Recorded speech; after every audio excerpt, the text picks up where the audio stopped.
Shalom, salam sejahtera bagi kita.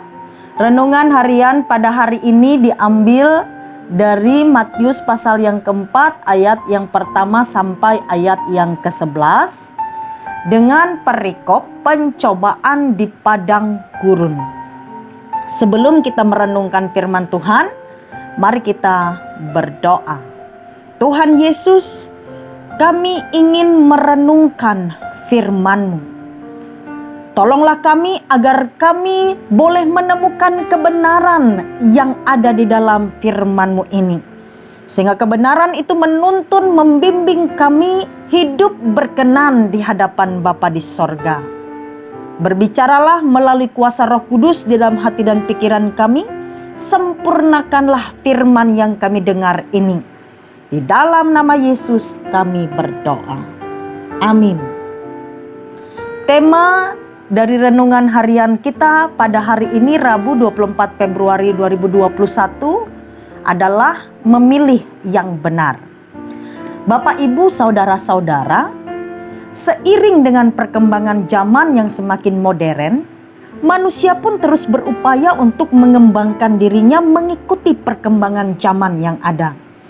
Upaya untuk mengembangkan diri ini melahirkan gaya hidup baru atau gaya hidup modern yang kemudian perlahan tapi pasti mulai menggeser nilai-nilai yang sudah ada di tengah masyarakat. Adapun gaya hidup modern ini diantaranya seperti materialisme, hedonisme, individualisme, dan konsumerisme. Keempat, gaya hidup modern ini memiliki dampak yang begitu negatif dalam kehidupan masyarakat. Karena keempat gaya hidup ini berpusat pada diri sendiri, kesenangan kenikmatan duniawi, benda, harta, kekayaan, dan segala hal yang bersifat materi dianggap sebagai sesuatu yang sangat penting dan menjadi tujuan hidup dari seseorang. Lalu kemudian contohnya seperti individualisme. Paham ini menekankan bahwa diri sendiri menjadi pusat dari segala sesuatu. Bisa kita bayangkan ketika seseorang memegang paham atau pandangan ini, ia akan menjadi seorang yang begitu egois dan mementingkan diri sendiri. Juga konsumerisme.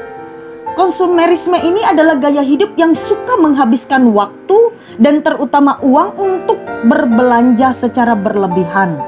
Bukan hanya benda, melainkan juga makanan dan kesenangan.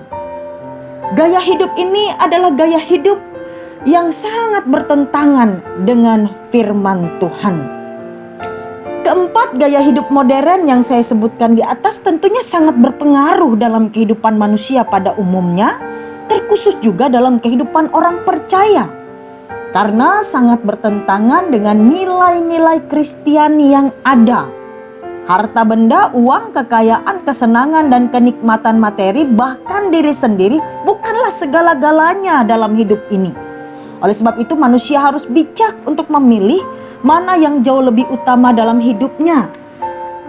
Tuhan Yesus di dalam Matius pasal yang keempat ayat yang pertama sampai yang ke-11 diperhadapkan pada pilihan-pilihan di mana ia harus memilih apa yang terbaik untuknya.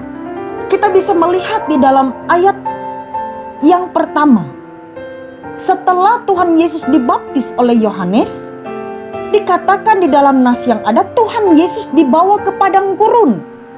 Di padang gurun ia harus berpuasa selama 40 hari 40 malam, tidak makan dan juga tidak minum.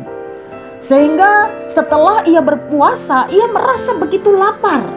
Dan pada waktu itulah iblis datang untuk mencobai dia.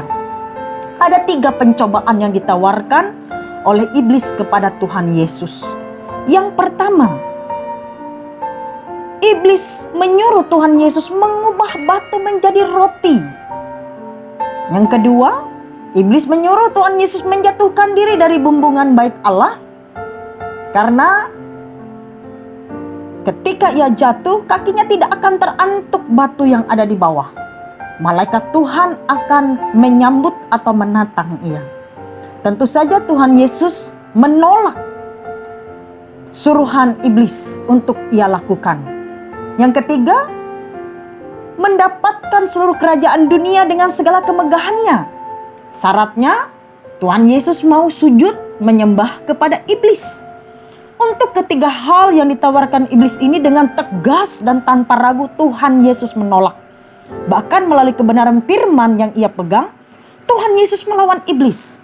Sehingga akhirnya iblis pun pergi dan meninggalkannya. Mengapa Tuhan Yesus menolak tawaran iblis? Jawabannya karena Tuhan Yesus tahu apa yang baik, benar, dan berkenan di hadapan Bapa di sorga. Tuhan Yesus tahu apa yang menjadi prioritas utama dalam kehidupannya sebagai manusia. Tuhan Yesus tidak mau kepentingan diri, nafsu daging dan keduniawian mengalahkan kasih, ketaatan, dan kesetiaannya kepada Bapa. Ia tidak mau nilai-nilai kebenaran atau nilai-nilai Kristiani yang ada di dalam dirinya rusak hanya agar tidak kelaparan, hanya karena ingin mencobai Allah, serta godaan untuk memperoleh seluruh isi dunia dengan cara menyembah dan mengabdi kepada iblis. Tuhan Yesus dapat mengatasi cobaan dari iblis karena ia sungguh mengenal Bapanya. Ia tahu keberhasilan hidup dijalani bukan dengan kemampuan dan kekuatan diri, melainkan dengan firman Allah.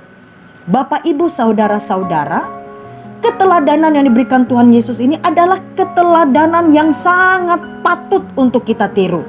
Kita tahu dalam kehidupan kita sebagai manusia, kita sering diperhadapkan pada pilihan-pilihan. Bukanlah hal yang sulit bagi kita untuk mengambil pilihan terbaik, asalkan kita tahu apa yang menjadi prioritas dalam hidup kita sebagai orang percaya. Dari mana kita tahu apa yang harus menjadi prioritas kita? Bacalah firman Tuhan yang ada di dalam Alkitab. Temukan kebenaran-kebenaran yang ada di dalamnya. Karena kebenaran-kebenaran itulah yang akan menuntun dan membimbing kita untuk mengerti dan memahami apa yang Allah kehendaki dan apa yang Allah tidak kehendaki untuk kita lakukan.